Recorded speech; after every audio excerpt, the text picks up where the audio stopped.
Bíblia vai nos contar no livro de Lucas, capítulo 18, a partir do versículo 15, uma situação onde Jesus estava cercado pela multidão. Era uma coisa comum para Jesus e para os discípulos, por onde andarem, serem seguidos por uma multidão. Mas naquele momento, algumas crianças foram trazidas até Jesus para que tocassem nele. Talvez pela confusão de pessoas, por terem muitos adultos ali, os discípulos acabaram por afastar as crianças, não deixando que elas chegassem perto de Jesus. Mas Jesus, percebendo essa situação, pede para que tragam as crianças até Ele, para que deixem elas virem até Ele. Eu imagino que as crianças foram até Jesus, abraçaram Jesus, talvez algumas nem entendendo a importância daquele homem. E mais do que receber as crianças, Jesus ainda faz uma afirmação muito importante. Ele diz para aquelas pessoas que estavam ao redor e para as crianças também, que as crianças deveriam vir até Ele, porque o reino de Deus pertence àqueles que são semelhantes às crianças. Que quem não recebe o reino de Deus como uma criança no seu coração, nunca entrará nele. Talvez para a gente entender de uma forma completa esse texto, a gente deva observar as crianças. E foi isso que eu fiz quando eu li esse texto. Eu comecei a observar as crianças com as quais eu trabalho, de 4 a 6 anos, e me lembrar também da minha infância. Eu lembrei de uma situação muito engraçada que aconteceu com as crianças que eu trabalho. Era um domingo frio, culto da manhã, e eu perguntei para elas quem estava com frio. Uma das meninas levantou a mão e disse: "Tio, esse frio é culpa minha." Daí eu perguntei: "Mas por que é sua culpa o frio?" E ela respondeu: "É que eu oro toda noite para que neve aqui em Curitiba." Ela acreditava que se Deus quisesse, poderia nevar. Ela não tinha barreiras racionais, ela não tinha pensado que o nosso país é um país tropical, ela não estudou geografia, ela simplesmente acreditou que se ela pedisse para Deus, poderia nevar. Outra coisa que eu me lembrei foi de quando eu era criança.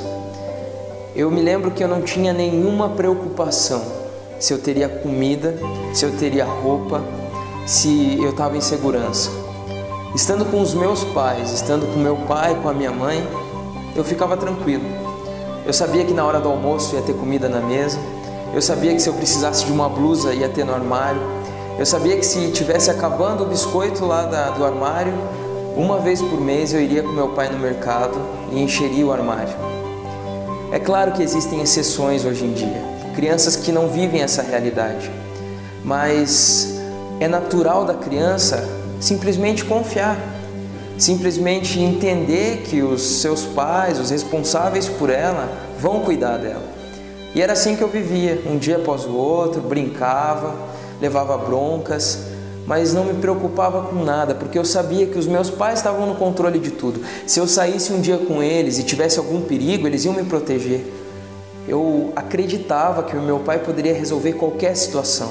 Ele estava no controle de tudo.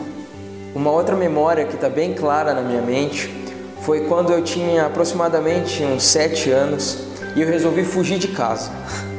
Eu acho que eu levei alguma bronca dos meus pais, então eu fiquei muito bravo. Peguei a minha mochila, coloquei um travesseiro dentro, coloquei uma revista, uma arminha de brinquedo, fechei a mochila e saí. Eu lembro que eu fui até o portão, abri o portão, comecei a descer minha rua e no meio do caminho eu comecei a pensar para onde eu poderia ir. Então eu lembrei que uma tia minha morava ali perto, eu lembrei que tinha um ponto de ônibus, com 7 anos de idade. Mas no meio do caminho eu resolvi olhar para trás. E quando eu olhei para trás, a minha mãe estava parada no portão da minha casa. Ela estava me olhando, acho que esperando para ver o que eu ia fazer. E naquele momento eu entendi que o melhor lugar para eu estar era em casa. Eu virei para ela e comecei a andar em direção a ela. Desisti da minha fuga. Ela estava quase chorando, se abaixou, me abraçou e eu entrei em casa, como se nada tivesse acontecido. Tomei o lanche da tarde e depois fui dormir. Essas foram algumas coisas que eu observei na minha infância e na vida das crianças com que eu trabalho. Eu pude aprender que as crianças naturalmente confiam. Elas não se preocupam se aquela pessoa é ou não confiável. Elas confiam. Elas confiam no sustento dos seus pais, elas confiam que elas vão ter o que precisarem no momento que precisarem. Elas confiam no controle dos seus pais. Elas sabem que se algo acontecer, vai ser resolvido por eles. E essa última história que eu contei me mostra também que o melhor lugar para a gente estar é junto dos nossos pais. Jesus disse que devemos ser semelhantes às crianças. Eu não vou entrar aqui no aspecto espiritual, porque eu acredito que devemos sim amadurecer espiritualmente, não sendo bebês espirituais. Mas eu creio que Jesus estava querendo nos dizer a respeito da inocência, a respeito da essência de criança, de confiar, de simplesmente confiar, de não ter barreiras entre nós e Deus, aquilo que nos impede de confiar plenamente na soberania e no controle de Deus sobre todas as coisas.